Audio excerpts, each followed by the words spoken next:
আপনি কি জানেন একটি দেশের অর্থনীতি শুধু দেশের ভেতরে তৈরি সবকিছুর উপর নির্ভর করে না?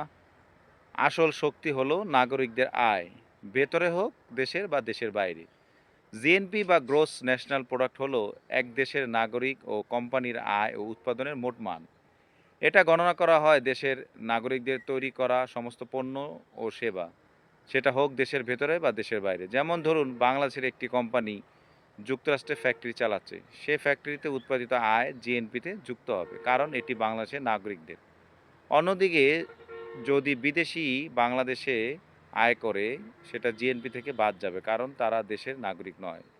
সহজে বললে, জিডিপি ইকুয়াল দেশে উৎপাদিত সব কিছু, জিএনপি ইকুয়াল দেশের নাগরিকদের আয়, সেটা হোক দেশে কিংবা বিদেশে উৎপাদিত। জিএনপি আমাদের বলে দেয় দেশের নাগরিকদের মোট অর্থনৈতিক শক্তি কোথায় আছে। সুতরাং যখন আপনি দেশের অর্থনীতি দেখেন, মনে রাখবেন নাগরিকদের আয়ই মূল শক্তি, ঠিক যেমন জিএনপি বলে। ধন্যবাদ।